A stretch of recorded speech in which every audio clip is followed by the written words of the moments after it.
The sun had long dipped below the hills when Silas Boone tied his horse at the edge of the station platform. Evening sat like a worn shawl across the shoulders of the land, dust curling in low spirals from the wind's sigh.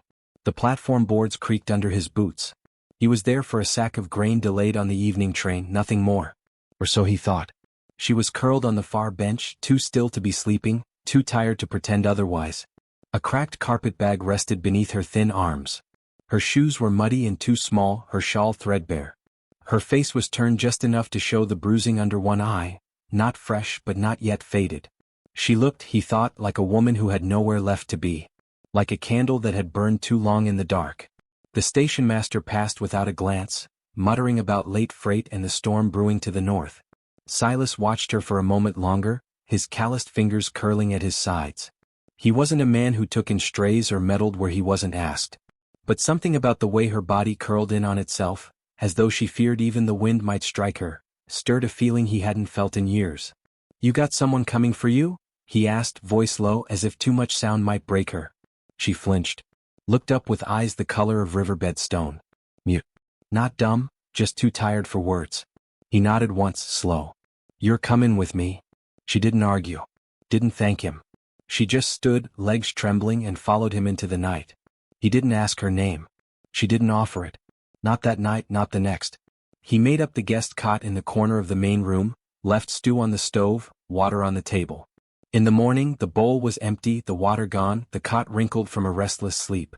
He left for the fields before sunrise, said nothing. When he returned, she was sweeping the porch. Days passed. Her silence became familiar, like the hush after a storm when the earth still listens.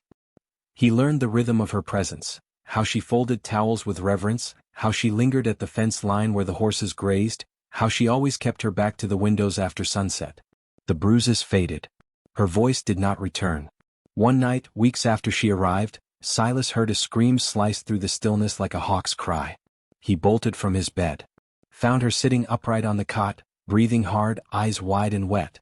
He didn't ask what she dreamed of. He just handed her a quilt and lit the lamp low.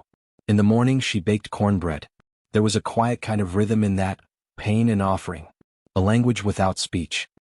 He began to leave small things for her. A polished stone on the porch rail, wildflowers tucked into a glass near the sink, a jar of honey from the apiarist down the trail. She never said a word about them. But he noticed she kept the flowers until they browned. She found his journal one night, opened by accident, left beside the rocking chair. She didn't read beyond the page she glimpsed, a line that said, "The house still creaks where my used to hum." She closed it gently. Left her sewing folded beside it. Town was less gentle. The first time she accompanied him into Jubilee for supplies, the stairs burned more than the sun. Whispers followed them down every boardwalk. "She don't belong here, he's taken in a broken thing, widow?" Or worse. Clementine, for that was her name, though he only learned it weeks later when she stitched it into his shirt collar, heard every word. She didn't flinch, didn't cry. But that night she didn't eat. Sat on the porch long after the fireflies rose. Silas cleaned his hands slow by the basin. "You ain't what they say." "I know," she said quietly. Her voice surprised him, dry as dust but clear. "But they don't." It was the first full sentence she'd spoken.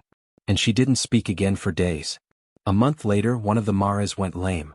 A fracture in her leg from spooking at a snake near the ridge. Silas knew what had to be done.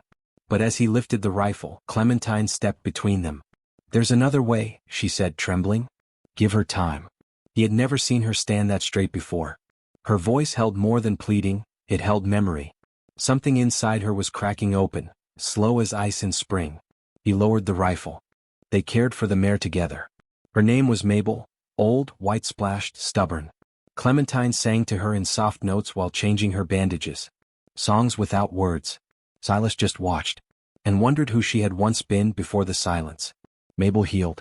Clementine did too, but slower. One day she reached for his hand without thinking. Just brushed his fingers while passing a pail. She froze when she realized what she'd done, eyes wide, waiting for shame or scorn. But Silas just smiled. Warm, simple. That was all. They didn't speak of it. As autumn came, the town held its harvest gathering, bonfires, fiddlers, cinnamon in the air. Silas didn't usually go. But this year Clementine asked if he would. "I'd like to hear the music," she said. "But only if you want to." He did. For her he would have walked through fire. She wore a faded blue dress. The same shawl now mended. Her hair was braided down her back. At the edge of the circle she watched the dancers, the spin of skirts, boots kicking dust in joy.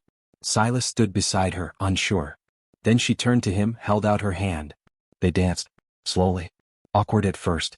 But something passed between them, something soft and strong. She laughed once, quiet. He laughed too. For the first time in years it didn't sound like regret. No one jeered. Some even nodded. But Silas didn't notice. He only saw her, Clementine, smiling up at him beneath the sky, eyes no longer shadowed. Afterward they rode home in silence. At the gate, under a sky scattered with stars like salt, she spoke. You never asked why I was there. At the station. He shook his head. Didn't matter. You were breathing. That was enough. I was running, she said. From a man who thought love meant ownership. He died drunk. Left me broken, half dead, and blamed for it.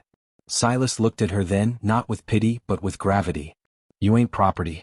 Not to me. You ain't beholden either. But if you stay, I'll build you a life where no one names you without kindness. She stepped closer. Took his hand again. This time she held it. I'd like to stay.